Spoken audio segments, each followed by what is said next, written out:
हाय दोस्तों, आप सबको मेरे चैनल मैथमेटिक्स आइडिया पर स्वागत है। यह वीडियो इंग्लिश में भी उपलब्ध है। This video is also available in English. ठीक है, आज हम डिटेल्ड एक्सप्लेनेशन क्लास 3 में है। ठीक है ना, कौन सा क्लास है ये डिटेल्ड एक्सप्लेनेशन क्लास 3 का है। इससे पहले हमने इंट्रोडक्शन ऑफ मैट्रिसेस किया है, उसके बाद detailed explanation class 1, detailed explanation class 2 और यह है detailed explanation class 3। Detailed explanation class 1 में हमने क्या किया है, हमने ये ऑपरेशंस ऑफ मैट्रिसेस के ये 3 ऑपरेशंस को समझा है, जो है एडिशन, सब्ट्रैक्शन और मल्टीप्लिकेशन। मैं फिर से दोहराता हूं कि हमने क्या किया था कि दो मैट्रिसेस के बीच, जो मैट्रिसेस होता है उसके बीच का जैसे ऑपरेशन करना है। ठीक है ना, दो मैट्रिसेस के बीच का ऑपरेशन और एक मैट्रिसेस के अंतर्गत। ठीक है, तो इसलिए हमने क्या किया था कि ऑपरेशंस ऑफ मैट्रिसेस को हमने 2 भाग में विभाजित किया था। एक भाग था कि बिटवीन 2 मैट्रिसेस, मतलब 2 मैट्रिसेस के बीच में ऑपरेशन करना, और विद इन द मैट्रिक्स, मतलब एक मैट्रिक्स के अंतर्गत। ठीक है, मैट्रिक्स के अंदर ही हम क्या क्या ऑपरेशन कर सकते हैं। ठीक है, तो जो बिटवीन 2 मैट्रिसेस का जो था उसके अंदर हमने जो डिस्कशन किया था एडिशन, सब्ट्रैक्शन और मल्टीप्लिकेशन का, तो ये तीनों हमने डिटेल्ड एक्सप्लेनेशन क्लास 1 में किया था। ठीक है, अब डिटेल्ड एक्सप्लेनेशन क्लास 2 में हमने विद इन द मैट्रिक्स के पहले जो 5 ऑपरेशन है उसे हमने डिस्कस किया था। ठीक है, पहले जो 5 है। ठीक है, तो ये 5 ऑपरेशंस क्या क्या है? Trace, scalar multiplication, transpose, conjugate और रो ऑपरेशन। ठीक है, क्या क्या है? Trace, scalar multiplication, transpose, conjugate और रो ऑपरेशन। ये 5 हमने डिटेल्ड एक्सप्लेनेशन क्लास 2 में डिस्कस किया था। ठीक, अब आज क्या करेंगे? आज हम ये जो 8 हैं विद इन द मैट्रिक्स के अंदर, जो 8 ऑपरेशंस हैं, उसमें से ये जो 3 ऑपरेशन है जो कि बहुत ही इंपॉर्टेंट है, ठीक है ना, उसको हम आज के क्लास में डिस्कस करेंगे। ठीक है, तो क्या है ये 3? ये 3 है डिटर्मिनेंट, एडजॉइंट और इनवर्स। ठीक है, मैट्रिक्स का डिटर्मिनेंट, एडजॉइंट और इनवर्स। ठीक है, तो आज का क्लास किसके ऊपर आधारित है? आज के क्लास में हम समझेंगे कि डिटर्मिनेंट क्या होता है, एडजॉइंट क्या होता है और इनवर्स क्या होता है। ठीक है, अगर ये वीडियो का कंटेंट पसंद आए तो प्लीज लाइक, शेयर और सब्सक्राइब करना मत भूलिए। ठीक है, चलिए अब हम आगे बढ़ते हैं।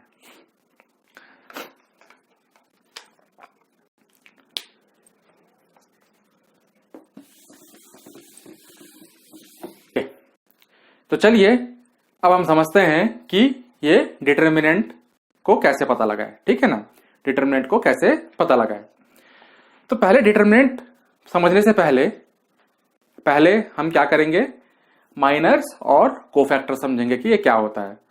और अगर ये समझ लेंगे तो हमें डिटर्मिनेंट समझने में कोई परेशानी नहीं होगी। ठीक है, तो पहले हम समझते हैं कि माइनर क्या होता है और कोफैक्टर क्या होता है। ये जो मैट्रिक्स है, ठीक है ना, ये मैट्रिक्स जो है ये 2x2 का मैट्रिक्स है, 2 रो और 2 कॉलम। ठीक है, इसके एलिमेंट्स क्या हैं? A11, A12, A21 और A22। मैं पहले इंट्रोडक्शन क्लास में बता चुका हूं कि एक मैट्रिक्स, ए मैट्रिक्स के एलिमेंट्स को हम Aij के फॉर्म में क्या कर सकते हैं, रिप्रेजेंट कर सकते हैं, जैसे कि A11, A12, A21, A22। ठीक है, तो ये उस फॉर्म में है। अब इसका मैट्रिक्स, इसका माइनर क्या होगा, इस मैट्रिक्स का माइनर क्या होगा? तो माइनर को हम m से दर्शाते हैं। ठीक है ना, माइनर को हम m से दर्शाते हैं। इसमें 4 एलिमेंट हैं तो इसके 4 माइनर भी होंगे। तो जिस एलिमेंट का वो माइनर है उसको हम दर्शाएंगे Aij के माइनर को Mij से। ठीक है ना, Aij को माइनर को किससे दर्शाएंगे? Mij से। ठीक है, अब ये 2x2 मैट्रिक्स जो हमने लिया है, तो इसका हमारा उद्देश्य क्या है, किस लिए लिया है हमने 2x2 मैट्रिक्स। तो हमें क्या करना है कि इसमें हमें यह समझना है कि माइनर को जब हम निकालते हैं एक मैट्रिक्स के तो फर्स्ट ऑपरेशन क्या होता है। तो फर्स्ट ऑपरेशन हमारा जो है माइनर निकालते समय वो है कि रो और कॉलम को कैंसिल करना है। किस रो और किस कॉलम को, तो जैसे Mij है तो ith रो और jth कॉलम को हम क्या करेंगे, कैंसिल कर देंगे, ठीक है ना। आईवा रो और जेवा कॉलम, ठीक है, उसको क्या करेंगे हम, स्ट्राइक आउट करेंगे। तो देखते हैं वो कैसे स्ट्राइक आउट करते हैं। जैसे मुझे पहले निकालना है M11, मुझे निकालना है पहला एलिमेंट का A11 का माइनर, तो हो जाएगा M11। तो जब M11 निकलेगा तो M11 के लिए मुझे पहला रो और पहला कॉलम को क्या करना है, स्ट्राइक करना है। तो पहला रो स्ट्राइक हुआ और पहला कॉलम स्ट्राइक हुआ, ठीक है। अब ये स्ट्राइक करने का मतलब क्या है, स्ट्राइक करने का मतलब यह है कि इस स्ट्राइक में जो जो एलिमेंट्स रहेंगे, ठीक है ना, इस स्ट्राइक में क्या क्या एलिमेंट है, A11, A12 और A21 है। ये तीनों का उपयोग माइनर को कैलकुलेट करने के लिए नहीं होता है, ठीक है ना। ये एलिमेंट्स का उपयोग माइनर को कैलकुलेट करने के लिए नहीं होता है, ठीक है। तो बच क्या गया यहां पर हमारा A22, ठीक है ना। मैं इसको मिटा देता हूं, ठीक है, इसका जरूरत नहीं है। तो हमारा क्या बच गया यहां पर, A22 बच गया। तो M11 हो गया हमारा A22, ठीक है, आया समझ में। अब M12 निकालते हैं। तो M12 निकालने के लिए पहला रो और दूसरा कॉलम, तो पहला रो और दूसरा कॉलम, ये पहले रो को हमने स्ट्राइक आउट किया और दूसरे कॉलम को, तो बच क्या गया हमारा A21। तो माइनर M12 हो जाएगा A21, ठीक है। अब माइनर 21, माइनर 21 के लिए क्या करेंगे, माइनर 21 के लिए हम सेकेंड रो और फर्स्ट कॉलम को स्ट्राइक आउट करेंगे। तो सेकेंड रो, ये हमारा सेकेंड रो हो गया और फर्स्ट कॉलम मतलब ये हमारा फर्स्ट कॉलम भी हो गया, ठीक है।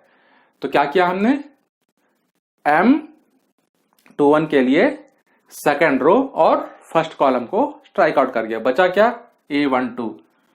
तो M21 का माइनर जो होगा वो होगा A12, ठीक। अब M22, M22 के लिए क्या करेंगे, सेकेंड रो और सेकेंड कॉलम को स्ट्राइक ऑफ करेंगे। तो सेकेंड रो मतलब ये, इसको स्ट्राइक ऑफ किया, इसको स्ट्राइक ऑफ किया और ये सेकेंड कॉलम इसको स्ट्राइक ऑफ किया, बच क्या गया A11, ठीक है। तो M22 हो जाएगा A11। आया समझ में, ठीक है। तो माइनर फाइंड करने के लिए क्या करेंगे हम, हमारा पहला ऑपरेशन ये है कि पहले वो एलिमेंट्स को बाहर निकाल दो मैट्रिक्स के जिसका यूज माइनर कैलकुलेट में नहीं होने वाला है। तो कैसे निकालें उसको, उसको निकालने का तरीका यह है कि जो उसका रो नंबर है और कॉलम नंबर है माइनर का, उसको स्ट्राइक ऑफ कर दो, ठीक है। जो बच गया वो उसका माइनर, उससे हम कैलकुलेट करते हैं, ठीक है ना। ये 2x2 मैट्रिक्स है तो डायरेक्ट ये एलिमेंट आ गया।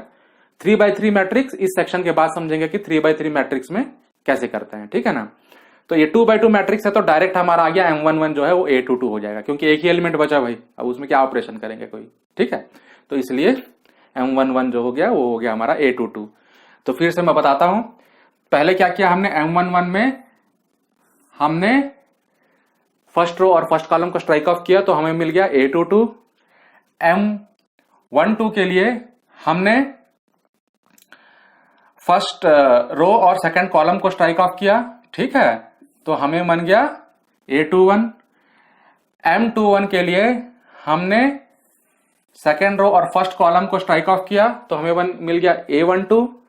और M22 के लिए हमने सेकेंड रो और सेकेंड कॉलम को स्ट्राइक ऑफ किया है तो उससे हमें मिला है A11, ठीक है ना।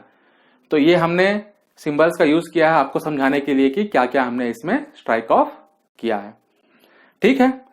अब कोफैक्टर क्या होता है, कोफैक्टर जो होता है वो होता है -1 का power i plus j mij। Cofactor को हम c से दर्शाते हैं, ठीक है ना। कोफैक्टर किससे दर्शाते हैं? c से। तो Cij जो होता है वो होता है कोफैक्टर Aij का, ठीक है। अब Cij किसके इक्वल हो जाएगा? -1 to the power of i plus j mij के इक्वल हो जाएगा, ठीक है। तो हम यहां पर देखेंगे कि C11 क्या होगा, ठीक है, इसी मैट्रिक्स के लिए। तो M11 क्या था? A22। तो C11 क्या हो जाएगा तुम्हारा? C11 के लिए i का मान जो है वो 1 है, j का मान भी 1 है, ठीक है ना। Cij i का मान 1, j का मान 1 C11 के लिए, ठीक है। तो i प्लस j कितना हो गया? 2। इसका मतलब -1 का पावर क्या है? इवन, तो पॉजिटिव, मतलब Cij equal to Mij। So Cij equal to Mij हो जाएगा। इसका मतलब M11 क्या है हमारा? A22। तो इस केस में C11 equal to M11 equal to A22, ठीक है। अब M12 के लिए हम क्या निकालेंगे? C12 निकालेंगे अगर, तो C12 निकालेंगे तो i का मान 1, j का मान 2, तो i प्लस j क्या हो जाएगा? ऑड। तो -1 to the power of odd negative, तो हमारा C12 बन जाएगा -M12, जो क्या आ जाएगा? -A21। M12 जो है वो A21 है, तो ये आ जाएगा C12 जो आ जाएगा वो आ जाएगा -A21, ठीक है। अब C21 क्या होगा? इसका भी -1 का पावर क्या है? ऑड है। -1 का पावर ऑड है, तो ये भी नेगेटिव। ये नेगेटिव होगा किसका? माइनर का। माइनर क्या है? M21, ठीक है ना। तो -M21 मतलब क्या हो जाएगा? -A12, तो -A12 ये हो जाएगा C21। अब M22, इसमें -1 का पावर क्या हो जाएगा? इवन। 2 + 2 4 इवन हो जाएगा। तो C22 जो होगा वो M22 के इक्वल हो जाएगा।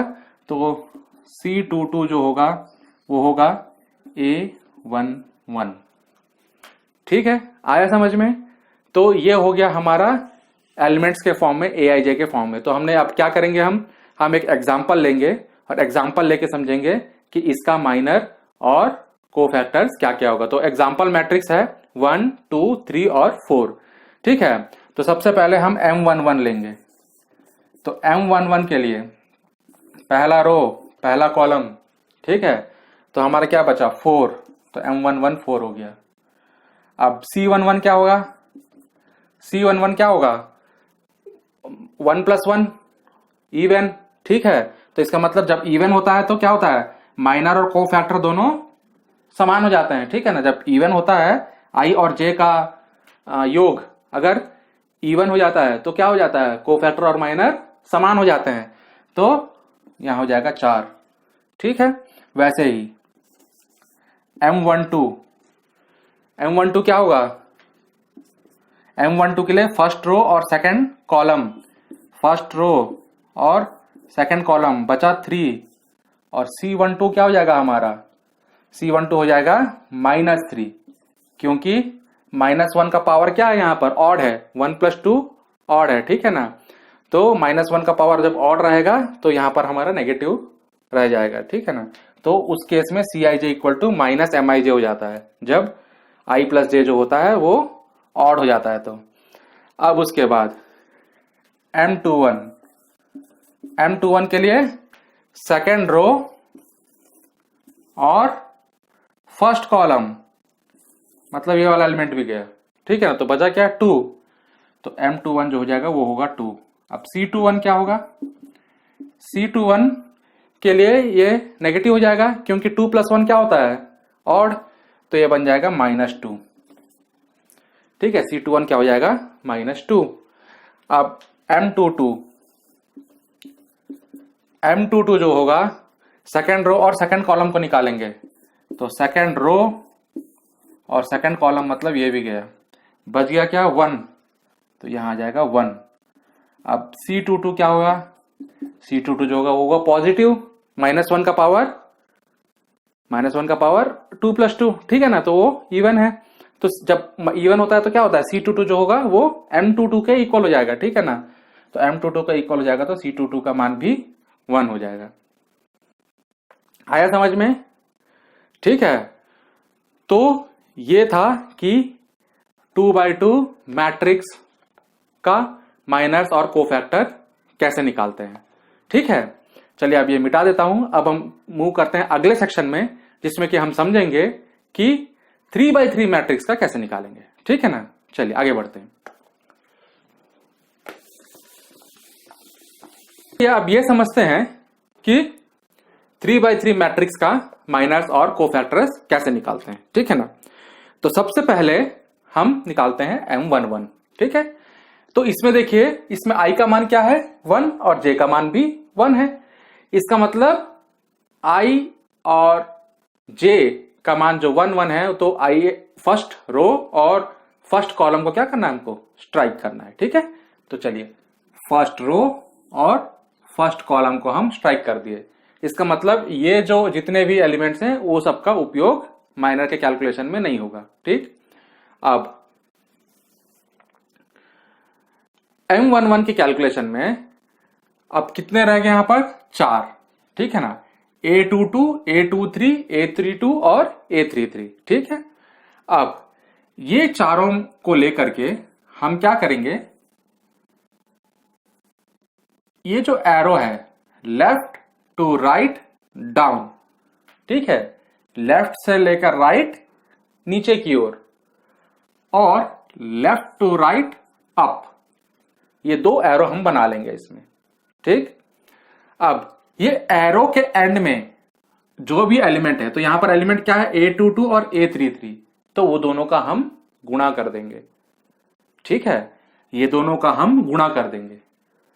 वैसे ही जो दूसरा एरो है उसको भी हम गुणा कर देंगे।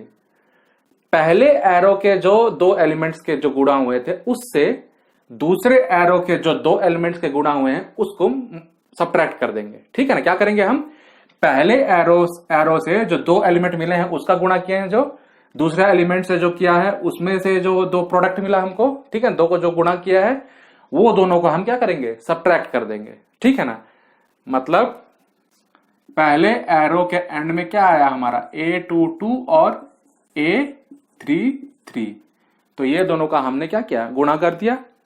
उसके बाद माइनस सब्ट्रैक्ट करना है किसके साथ, A32 और A23 के साथ, तो ये हो जाएगा A32 और A23।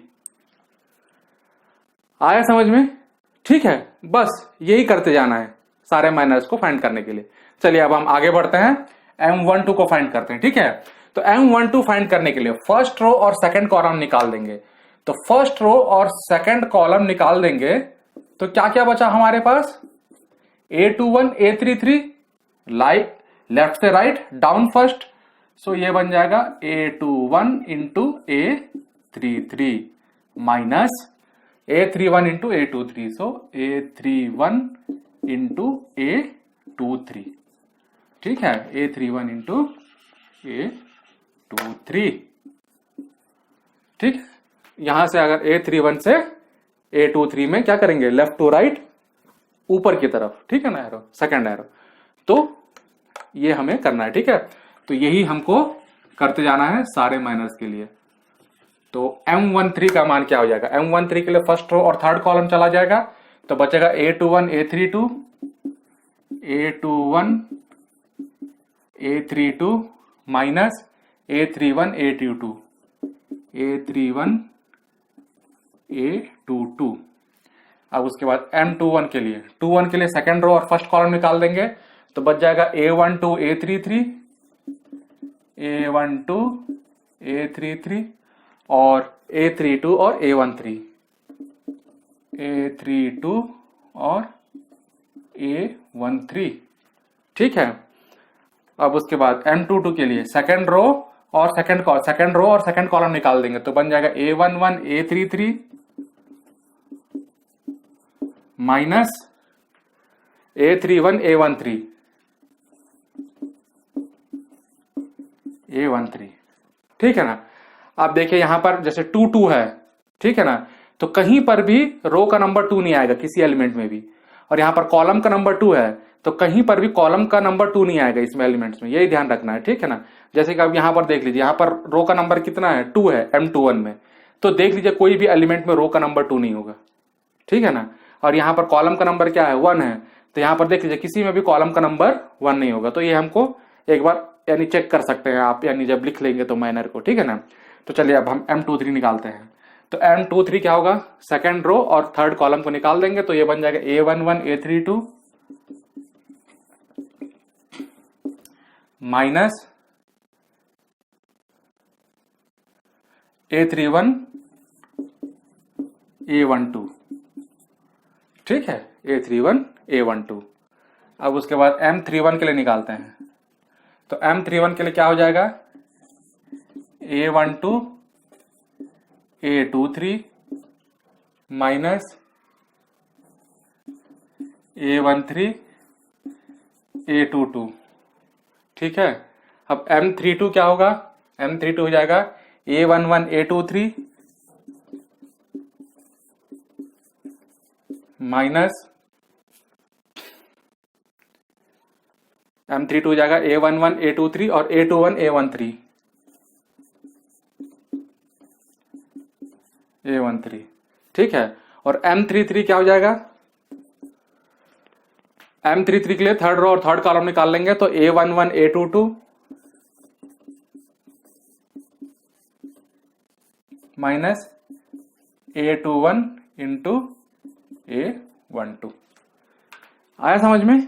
तो ऐसे हमको माइनर्स निकलेंगे 3x3 मैट्रिक्स के लिए, ठीक है ना। अब कोफैक्टर्स के लिए क्या करेंगे, कोफैक्टर्स के लिए बस यही देखेंगे कि ये I और J का योग जो है वो इवन है कि ऑड है। जहां जहां ऑड आएगा माइनर निकालने के बाद वहां उसके साथ माइनस का गुणा कर देना है, और जहां जहां इवन आएगा तो जो माइनर का मान होगा वही माइनर को वो मान कोफैक्टर्स का होगा। आया समझ में। तो माइनर और कोफैक्टर किस में डिफर करते हैं, खाली नेगेशन में, मतलब माइनस का साइन लगाने में।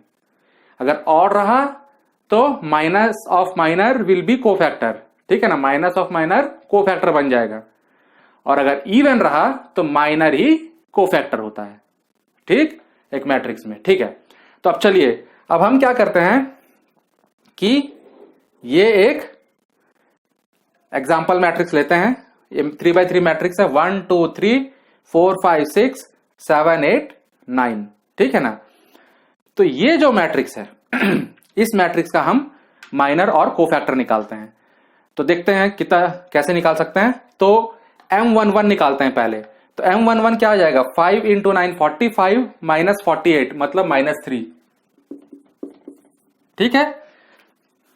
M11 क्या है, A22 A33, A22 मतलब 5, A33 मतलब 9, तो 5 इंटू 9 क्या हो गया 45, और A32 का मतलब 8 और A23 का मतलब 6, तो 8 इंटू 6 48, 45 माइनस 48 इक्वल टू -3, ठीक है।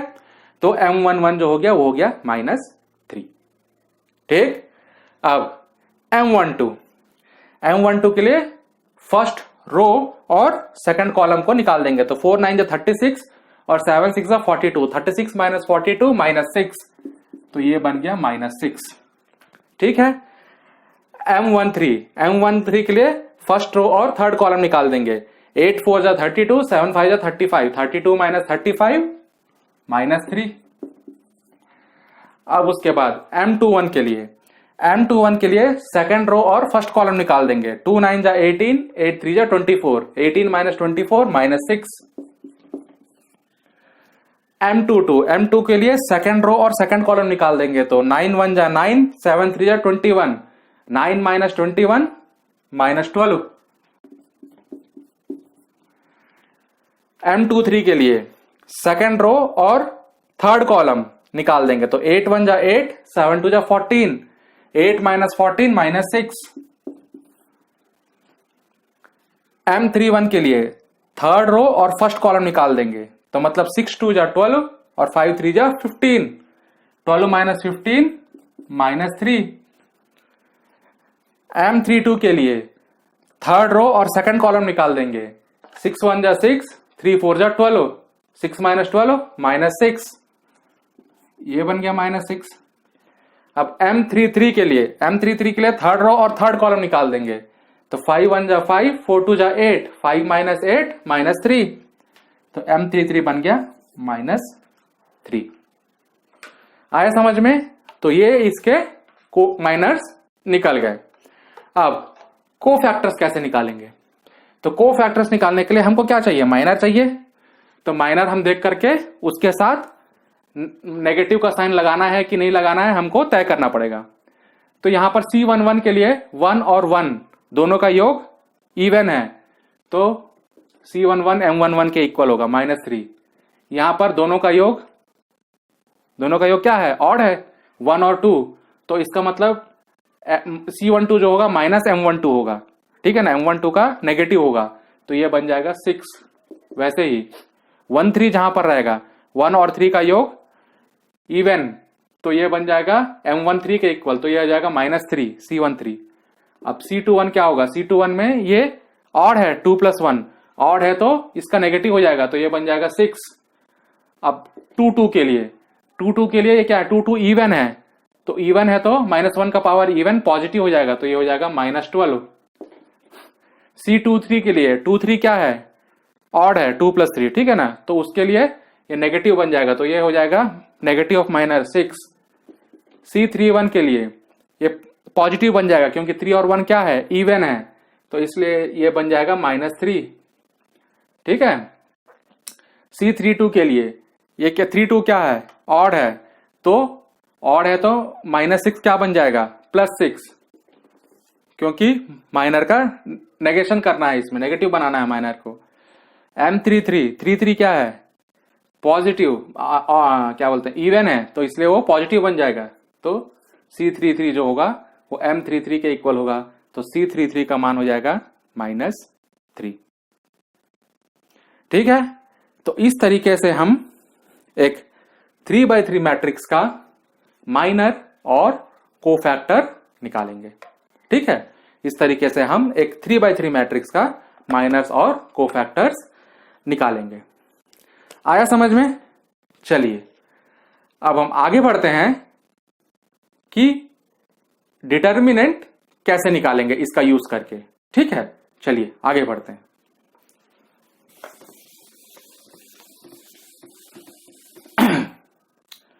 चलिए तो हम चालू करते हैं कि डिटर्मिनेंट माइनर और कोफैक्टर का प्रयोग करके कैसे निकाला जाता है, ठीक है ना। कोफैक्टर ज्यादातर हम इसमें यूज क्या करेंगे? कोफैक्टर्स का यूज करेंगे, ठीक है। तो देखिए डिटर्मिनेंट को हम इस सिंबल से दर्शाते हैं, ठीक है ना। इस सिंबल का नाम है डेल्टा, ठीक है। ट्रायंगल त्रिभुज के आकार का है, ठीक है ना। तो उसको डिटर्मिनेंट को हम त्रिभुज से दर्शाते हैं, जिसको बोलते हैं हम डेल्टा, ठीक है। किसी भी एक मैट्रिक्स का डिटर्मिनेंट को दर्शाने के लिए हम स्पेसिफिक मैट्रिक्स को दर्शाने के लिए हम दो सीधी रेखा खींच करके बीच में वो मैट्रिक्स का नाम लिख देते हैं। जैसे कि यहां पर ए मैट्रिक्स है, तो हम लिख लेंगे डेट ए, इसको बोलेंगे हम डेट ए, ठीक। चलिए अब ये डेट ए कैसे निकालें?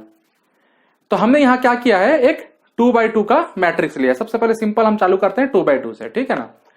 तो 2x2 के मैट्रिक्स के लिए जैसे हमने माइनर फाइंड किया था, ठीक उसी प्रकार से इसका डेट भी फाइंड कर लेंगे। तो माइनर के लिए क्या किया था हमने?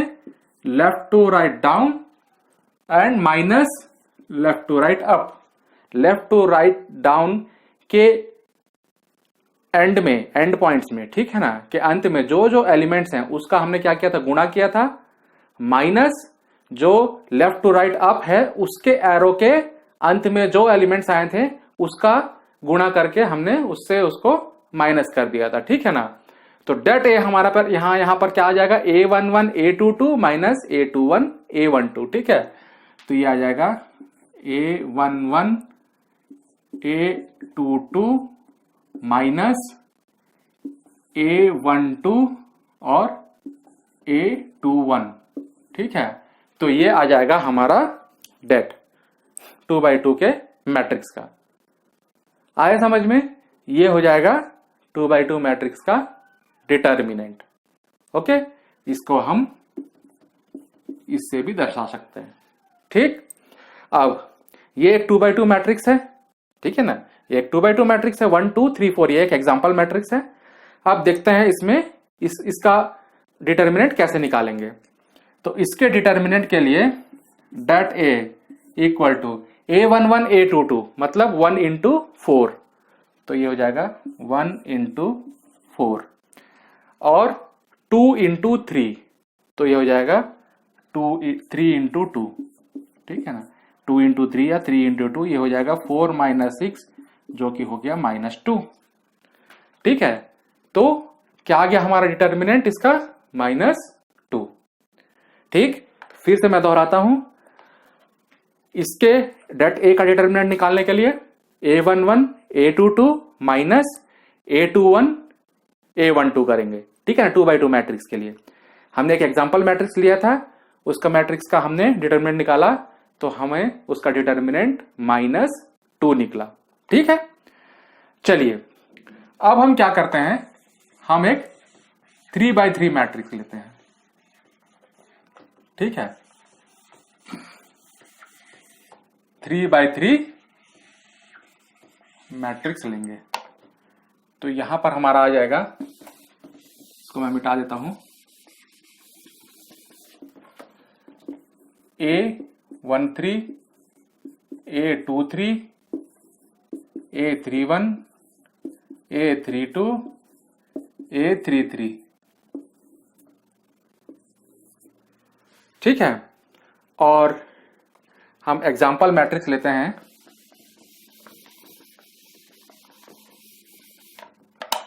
1 2 3 4 5 6 7 8 और 9। ठीक है, और ये भी मैं मिटा देता हूं। ठीक है, चलिए ये जो मैट्रिक्स है 3x3, इसका हम डिटर्मिनेंट कैसे निकालेंगे। एक 3x3 मैट्रिक्स या फिर इससे भी बड़ा ऑर्डर का जो भी मैट्रिक्स होगा, उस मैट्रिक्स का डिटर्मिनेंट हम किसी भी एक रो और किसी भी एक कॉलम के थ्रू निकाल सकते हैं, और सबका मान सेम होगा। इससे हम क्या समझते हैं कि हम एक डिटर्मिनेंट का मान किसी भी रो या रो 1 रो 2 रो 3 किसी भी रो के इस एक्सपेंशन से या किसी भी कॉलम के एक्सपेंशन से C1 C2 C3 के एक्सपेंशन से हम निकाल सकते हैं। ठीक है ना, सबका मान सेम आएगा। तो कितनी तरीके से निकाल सकते हैं इसमें हम डिटर्मिनेंट? 1 2 3 4 5 6 तरीके से हम इसका डिटर्मिनेंट निकाल सकते हैं एक 3x3 मैट्रिक्स का। ठीक है, और 6 तरीके से जो भी डिटर्मिनेंट निकलेगा सबका मान समान होगा। ठीक, 6 तरीके से जो भी डिटर्मिनेंट निकलेगा सबका मान समान होगा। अब देखिए, अब इसको रो से कैसे एक्सपेंड करते हैं। ठीक है ना, मैं एक रो से मैं बताता हूं कि कैसे एक्सपेंड करते हैं। तो डिटर्मिनेंट निकालने के लिए पहले रो से अगर मैं एक्सपेंड करता हूं तो पहला एलिमेंट है मेरा A11, उससे मैं गुणा कर दूंगा C11 का। ठीक है, फिर दूसरा एलिमेंट है मेरा A12, उससे गुणा कर दूंगा C12 का, और तीसरा एलिमेंट है A13 और उससे गुणा कर दूंगा C13 का, और तीनों का मैं क्या करूंगा? योग कर दूंगा। A11 C11 A12 C12 और A13 C13 का। ठीक है, तीनों का हम क्या कर देंगे? योग कर देंगे, तो हमें मिल जाएगा क्या? उसका डिटर्मिनेंट। आया समझ में? ठीक है, तो मैं क्या बोला था कि किसी भी रो से हम क्या कर सकते हैं? डिटर्मिनेंट निकाल सकते हैं, रो 1 रो 2 रो 3। तो जब हम रो से निकालते हैं तो सबसे पहले हम क्या फिक्स करते हैं? रो को। जैसे कि मैंने यहां पर फर्स्ट रो को फिक्स किया था, उसको बोलते हैं हम आई फिक्स। ठीक है ना, तो AIJ में जो आई रहता है वो क्या दर्शाता है हमको? Row number. ठीक है, तो रो नंबर दर्शाता है, तो जब हम रो को फिक्स करेंगे तो उसको बोल देंगे हम आई फिक्स से हमने इस मैट्रिक्स का डिटर्मिनेंट निकाला है। तो आई फिक्स जैसे करेंगे, जैसे फर्स्ट रो से किया तो फर्स्ट रो को फिक्स किया, सेकंड रो से सेकंड रो को, थर्ड रो से तो थर्ड रो से हमने फिक्स करके डिटरमिनेंट निकाला है। ठीक है, तो वो हो गया हमारा आई फिक्स। वैसे ही जब हम कॉलम से निकालेंगे तो उसको बोल देंगे हम जे फिक्स। ठीक है ना, उसको हम क्या बोल देंगे, जे फिक्स। ठीक है, आप इसके बाद जो समरी स्लाइड आएगा जब ये कंप्लीट हो जाएगा तो उसमें इसको डिटेल से देखिएगा कि क्या हमें लिखा है उसमें। ठीक है ना, तो चलिए अब हम क्या करते हैं कि ये जो मैट्रिक्स है उदाहरण में जो हमने लिया एग्जाम्पल में, इस मैट्रिक्स का हम उपयोग करेंगे इसका डिटरमिनेंट निकालने के लिए। तो ये मैट्रिक्स क्या है दोस्तों कि ये है 1 2 3 4 5 6 और 7 8 और 9। बहुत देर से हम ये मैट्रिक्स लेते हुए चल रहे हैं उदाहरण से, तो इसी का हम उपयोग करते हैं। ठीक है, चलिए तो इसमें a11 का मान क्या है, 1। ठीक है, तो हम डाल देंगे यहां पर 1। c11 का मान क्या है, -3, तो यहां पर डाल देंगे हम -3 प्लस a12 का मान क्या है, अब a12 का मान है 2 और c12 का मान क्या है, c12 का मान है 6, a13 का मान क्या है 3 और c13 का मान है -3। ठीक है, a11 का मान 1, c11 का मान -3 कहां से, यहां से निकाले हम, पहले ही निकाल चुके हैं जब हम कोफैक्टर निकाल रहे थे तो उस समय हमने ये बता दिया था कि c11 क्या है इसका, -3 है। ठीक है, इसी मैट्रिक्स का निकाले थे हम कोफैक्टर। c12 यहां से 6 आया और -3 यहां से c13। ठीक है, चलिए तो अब हम इसका डिटरमिनेंट का मान निकालते हैं। तो डिटरमिनेंट का मान निकालेंगे तो ये बन जाएगा -3 + 12 - 9। इसका मतलब 12 - 12 = 0। ठीक है, तो इस मैट्रिक्स का डिटरमिनेंट आ गया हमारा 0। फिर से मैं दोहराता हूं, हमने क्या किया था, हमने इस मैट्रिक्स को फर्स्ट रो के थ्रू एक्सपेंड किया है। ठीक है ना, तो फर्स्ट रो के थ्रू जब हम एक्सपेंड करेंगे तो हो जाएगा a11 c11, a12 c12, a13 c13। तो रो के साथ एक्सपेंड, तो सब का जो i का मान है सब में फिक्स्ड है, 1 है, इसी को बोलते हैं हम i फिक्स। ठीक है, तो a11 a12 a13। ठीक है, तो ये फर्स्ट रो के थ्रू हमने एक्सपेंड किया। वैसे अगर मान लीजिए हम फर्स्ट कॉलम के थ्रू एक्सपेंड करते तो क्या होता, a11 c11, a21 c21 और a31 c31, अगर फर्स्ट कॉलम के थ्रू एक्सपेंड करते तो। ठीक है, ठीक है, एक और चीज मैंने बताना भूल गया कि जब हम ये कोफैक्टर्स निकालते हैं तो उस समय जो साइन जो होता है ना, वो कोफैक्टर्स निकालते समय जो बगल वाले का साइन जो है उसके बगल वाले से ऑपोजिट होता है। तो जैसे कि हम ये पूरे मैट्रिक्स का जैसे कोफैक्टर्स निकाल रहे हैं तो पहले का हमेशा पॉजिटिव रहेगा, क्योंकि 1 + 1 क्या होगा, इवन, तो पॉजिटिव बन जाएगा। तो नेगेटिव, फिर उसके बाद पॉजिटिव। बगल का हमेशा क्या होगा, अपोजिट होगा साइन। तो प्लस का बगल क्या हो गया, यहां माइनस, ये अपोजिट, फिर इसके अपोजिट का साइन प्लस, फिर यहां माइनस, ये प्लस माइनस फिर प्लस। तो ये हो जाएगा साइन सिंबल फॉर कोफैक्टर्स।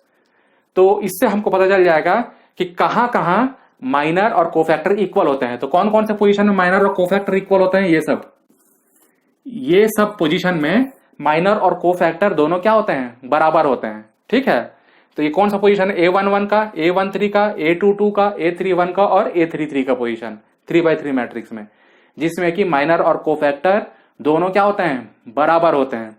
बाकी जगह में क्या होगा, minor equal cofactor equal to negative of minor. ठीक है ना, ये सब जगह में। ठीक है, तो चलिए, तो हमने क्या किया इसमें हमने समझा कि एक 3x3 मैट्रिक्स को हम एक रो से कैसे एक्सपेंड करते हैं। ठीक है ना, और हमने एक एग्जांपल लिया मैट्रिक्स और उससे हमने डिटरमिनेंट फाइंड किया। ठीक, तो चलिए अब हम आगे बढ़ते हैं। हम क्या करेंगे, एक और मैट्रिक्स लेंगे। ठीक है, इस मैट्रिक्स का डिटरमिनेंट 0 आ गया, तो हम क्या करेंगे, एक और मैट्रिक्स लेंगे, उसका हम फाइंड करते हैं कि डिटरमिनेंट क्या आएगा। ठीक है, चलिए हम नेक्स्ट सेक्शन की तरफ बढ़ते हैं। चलिए,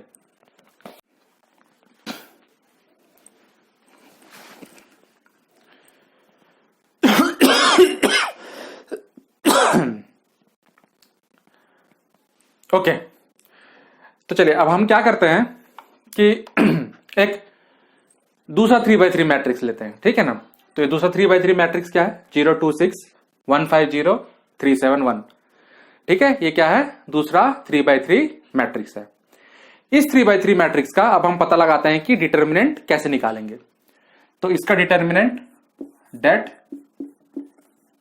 या फिर determinant of A, this is equal to, अब हम क्या करते हैं, रो 3 से एक्सपेंड करते हैं। ठीक है ना, रो 3 से एक्सपेंड करते हैं।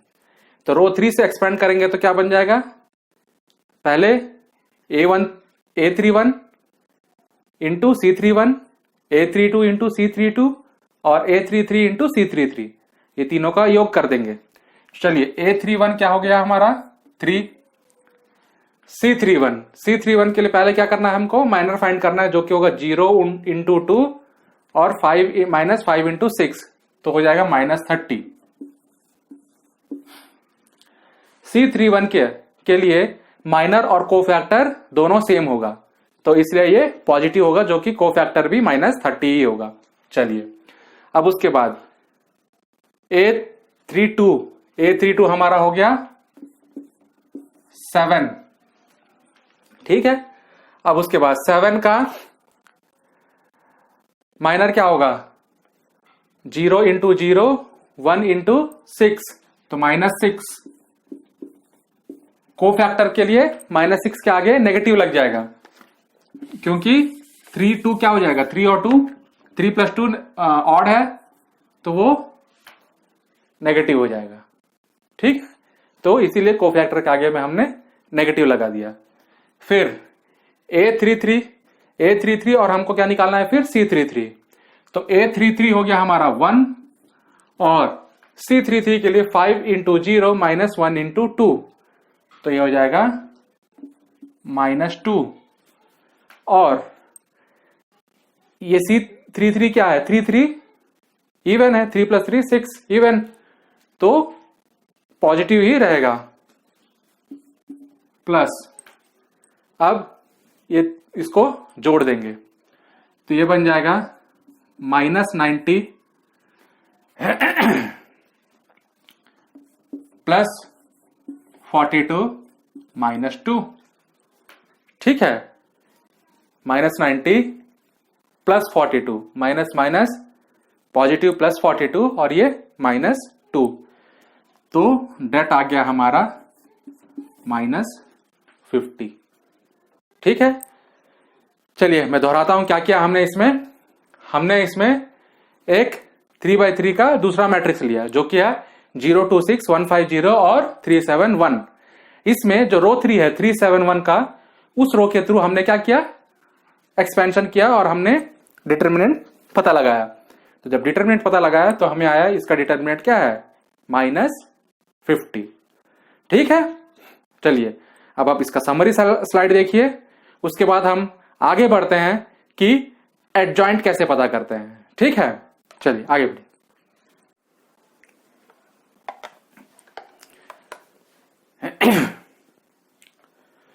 चलिए, तो अब हम आगे बढ़ते हैं एडजॉइंट के तरफ। ठीक है ना, कि एडजॉइंट का पता कैसे लगाएंगे मैट्रिक्स के लिए। इससे पहले हमने देखा था कि डिटर्मिनेंट्स क्या होता है। डिटर्मिनेंट एक नंबर है, एक स्केलर वैल्यू है। जैसे कि पहला एक हमने मैट्रिक्स लिया था 1 2 3 4 5 6 7 8 9, उस मैट्रिक्स में, ठीक है, उस मैट्रिक्स में हमारा डिटरमिनेंट क्या था? 0। उसके बाद हमने इसका डिटरमिनेंट निकाला था इस मैट्रिक्स का 0 2 6 1 5 0 और 3 7 1 का।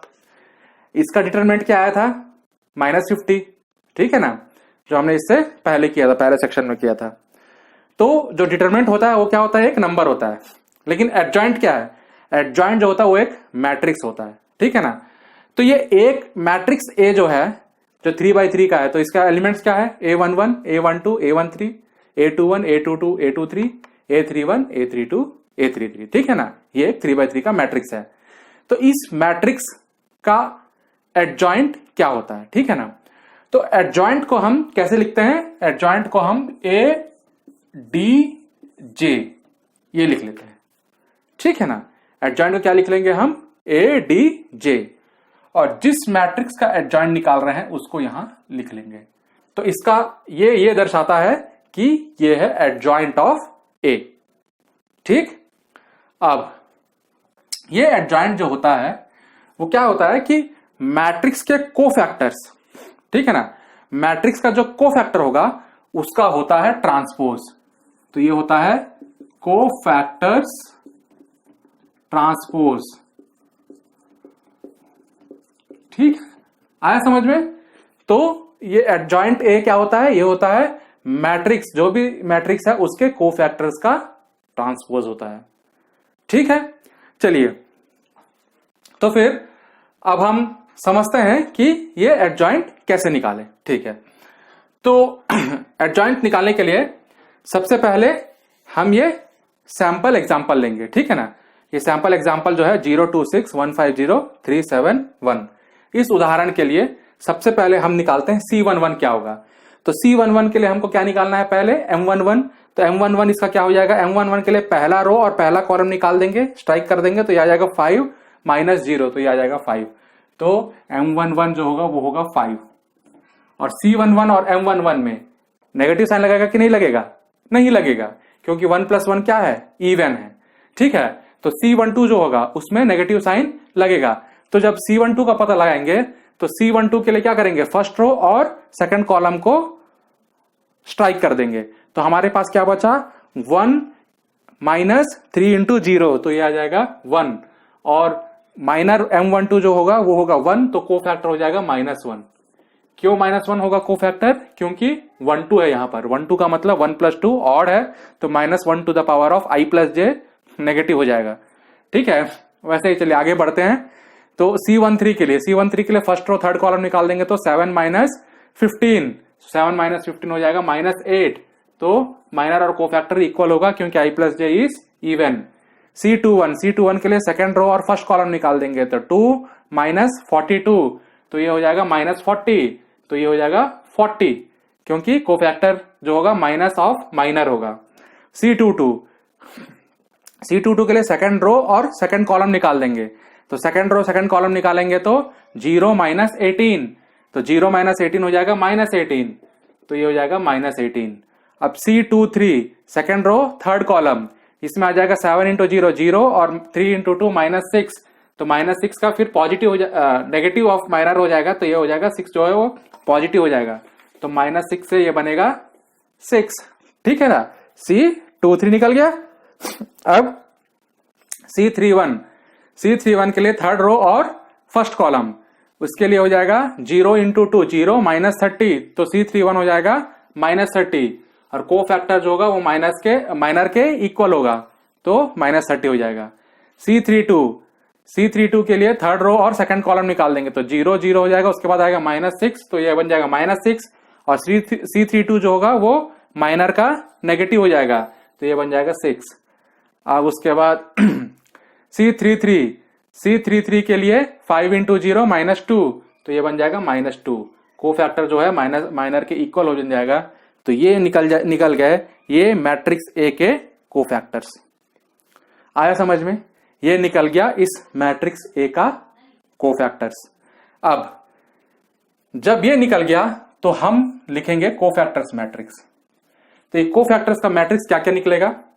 C11 5, C12 -1, C13 -8, C21 40, C22 -18, C23 6, C31 -30, C32 6 और C33 -2। ये निकल गया कोफैक्टर्स का मैट्रिक्स। अब एडजॉइंट ए क्या होता है? अभी जस्ट बताया था, एडजॉइंट ए भी एक मैट्रिक्स होता है। वो मैट्रिक्स किसके बराबर होता है? कोफैक्टर्स के ट्रांसपोज का बराबर। अब ट्रांसपोज क्या होता है, इसको हमने इसके पहले डिटेल्ड एक्सप्लेनेशन क्लास में समझा है, तो आप जाकर के उसमें समझिए। ठीक है ना, तो अब देखते हैं इसका ट्रांसपोज क्या होगा। तो ये हो जाएगा 5 - 1 -8, 40 -18, 6 -30, 6 -2, ये कोफैक्टर्स हो गए, इसका ट्रांसपोज करना है। ठीक है, तो जब इसका ट्रांसपोज करेंगे तो हमारा एडजॉइंट ए निकलेगा 5 - 1 -8, 40 -30, -18, 6 -2। ठीक है, इसका ट्रांसपोज कर देंगे तो इसका जो रो है वो कॉलम बन जाएगा, ठीक है ना। तो ये होगा उसका ट्रांसपोज। तो ये बन गया एडजॉइंट ऑफ मैट्रिक्स ए। मैं फिर दोहराता हूं, हमने क्या किया इसमें हमने एक सैंपल 3x3 मैट्रिक्स लिया। तो सैंपल 3x3 जो मैट्रिक्स था वो था हमारा 026150371। इस मैट्रिक्स का हमने एडजॉइंट निकाला है। एडजॉइंट क्या होता है? एडजॉइंट एक मैट्रिक्स होता है जो कि गिवन मैट्रिक्स का कोफैक्टर्स के ट्रांसपोज होता है। तो हमने क्या किया था, जो मैट्रिक्स हमने सैंपल मैट्रिक्स लिया है उसका हमने कोफैक्टर्स फाइंड किया। कोफैक्टर्स फाइंड करने के बाद उस कोफैक्टर्स का हमने ट्रांसपोज किया, फिर हमने ये पता लगाया कि एडजॉइंट, इस मैट्रिक्स का एडजॉइंट क्या होगा। ठीक है, चलिए इससे ये सेक्शन समाप्त होता है। अब हम आगे बढ़ते हैं इनवर्स के लिए। ठीक है, चलिए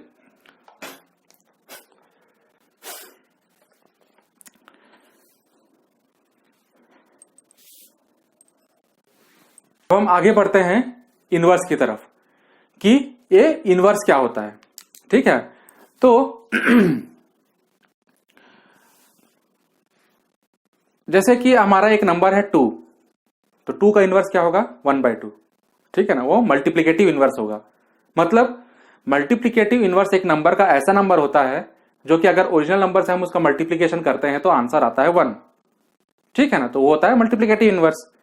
वैसे ही मैट्रिक्स में अगर 2 मैट्रिक्स हैं, उन दोनों का जब मल्टीप्लिकेशन होता है या गुणा होता है तो हमें आइडेंटिटी मैट्रिक्स मिलता है। ठीक है, तो हमें क्या मिलेगा? Identity matrix. और ये आइडेंटिटी मैट्रिक्स क्या होता है ये हम बाद वाले डिटेल्ड एक्सप्लेनेशन क्लास में समझेंगे, जो कि है टाइप्स ऑफ मैट्रिसेस। ठीक है ना, कि मैट्रिक्स कितने तरीके के होते हैं। तो उससे पहले मैं ये बता देता हूं कि आइडेंटिटी मैट्रिक्स जो होता है वो जैसे 1 से मल्टीप्लाई करते हैं ना किसी नंबर को, जैसे हम, तो उस तरीके से होता है मैट्रिक्स में। ठीक है ना, तो ये आइडेंटिटी मैट्रिक्स के लिए अभी तक का परिचय है। ठीक है ना, अभी उसके बाद डिटेल में समझेंगे हम टाइप्स ऑफ मैट्रिसेस में। तो मल्टीप्लिकेटिव जो इनवर्स होता है मैट्रिक्स का, वो एक ऐसा मैट्रिक्स होता है जिसका कि हम मेन मैट्रिक्स के साथ मल्टीप्लाई करेंगे तो हमें क्या मिलना चाहिए? आइडेंटिटी मैट्रिक्स मिलना चाहिए। ठीक है, तो अब ये इनवर्स को कैसे फाइंड करें? ठीक है ना, तो ये इनवर्स फाइंड करने के लिए हम एडजॉइंट का बहुत ही इंपॉर्टेंट प्रॉपर्टी यूज करेंगे, वो है a into adjoint of a equal to det of a into in। ठीक है, जहां की i जो है वो है आइडेंटिटी मैट्रिक्स और n जो है वो उसका ऑर्डर बताता है कि आइडेंटिटी मैट्रिक्स का ऑर्डर क्या है। ठीक है, थर्ड ऑर्डर का आइडेंटिटी मैट्रिक्स होगा तो हम लिख लेंगे I3। डेट a डिटर्मिनेंट हो गया, a dj एडजॉइंट a, और a जो हो गया वो मेन मैट्रिक्स हो गया अपना। ठीक, तो मैट्रिक्स इनटू उसका adjoint is equal to det into in, identity matrix. ये बहुत ही इंपॉर्टेंट प्रॉपर्टी है जिससे कि हमको a इनवर्स का पता लगेगा।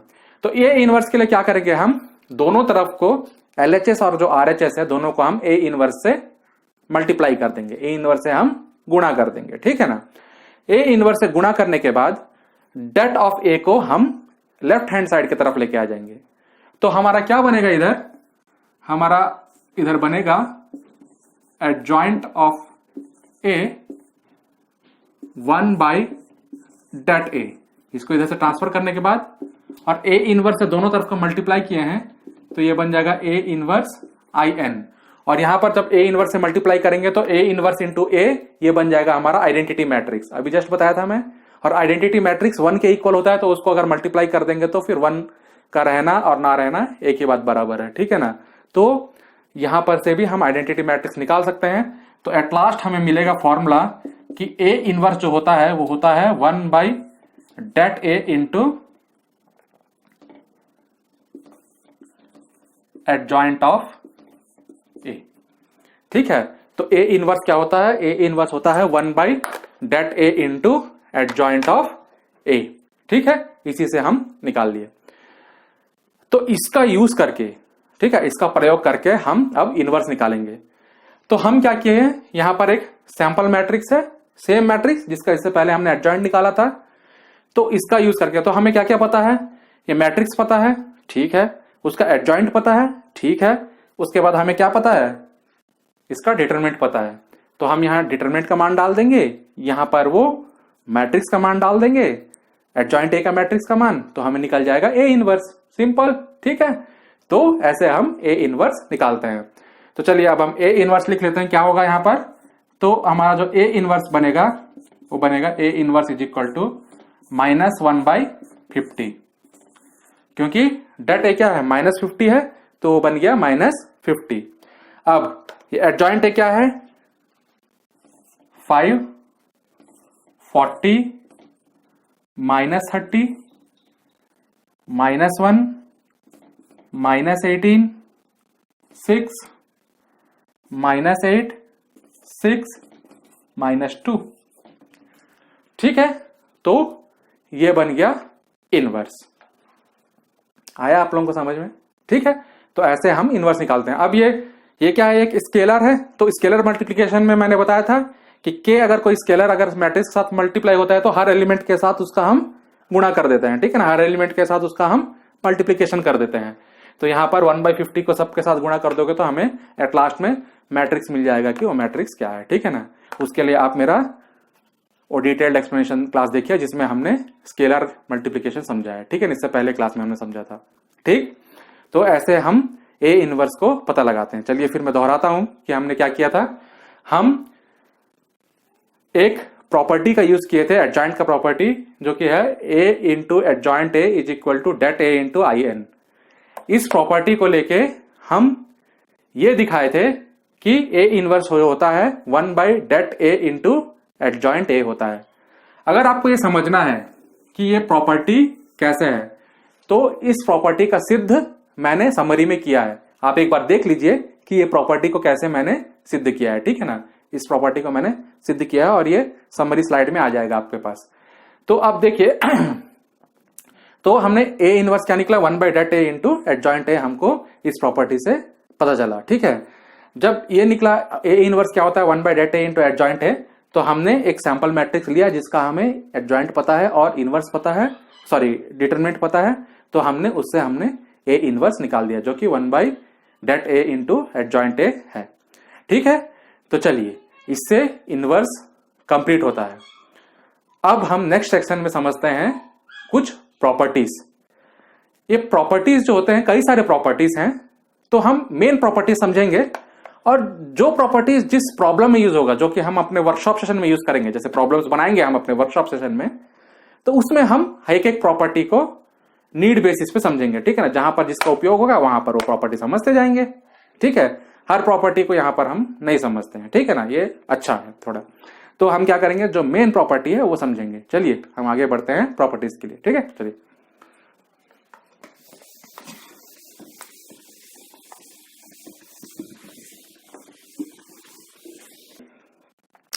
तो हमारा पहला प्रॉपर्टी है ए बी का इनवर्स, मतलब दो मैट्रिक्स है ए और बी, दोनों का मल्टीप्लाई किया और उसका इनवर्स किया, उसका जो मान आएगा, और बी इनवर्स किया और ए इनवर्स किया और दोनों को मल्टीप्लाई किया, उसका जो मान आएगा दोनों बराबर होगा। मतलब ए बी का inverse equal to B inverse into A inverse.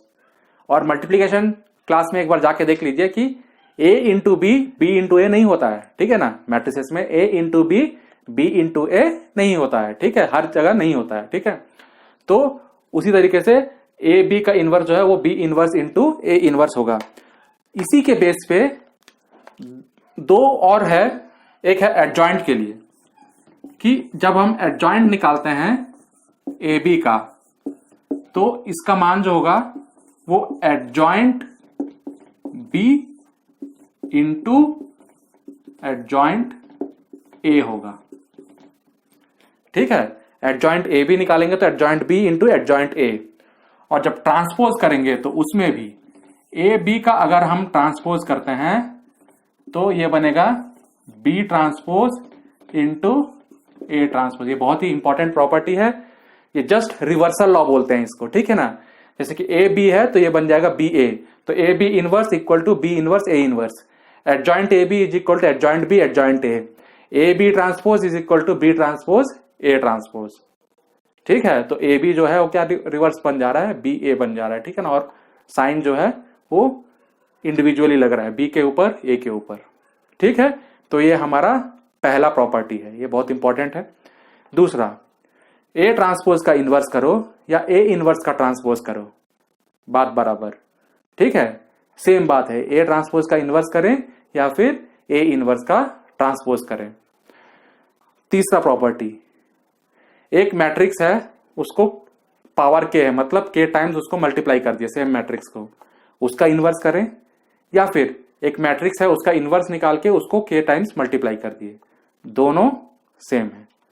ठीक है, दोनों सेम है। तो ये तीन प्रॉपर्टी मुख्यतः हमें जरूरत है। ठीक है ना। उसके बाद बाकी जितने भी प्रॉपर्टीज है, जहां जहां हम प्रॉब्लम्स बनाएंगे हमारे वर्कशॉप सेशन में या फिर स्पेशल कॉन्सेप्ट के हायर वर्कशॉप सेशंस में, कहीं पर भी बनाएंगे तो हम उसका उसके नीड के हिसाब से हम समझते जाएंगे कि कहां कहां क्या क्या प्रॉपर्टीज लगता है। ठीक है, तो इससे आज का क्लास हमारा यहां पर समाप्त होता है। अगर आपको मेरा वीडियो पसंद आए तो please like, share and subscribe, और आगे के क्लासेस के लिए मुझसे बने रहें। Thank you.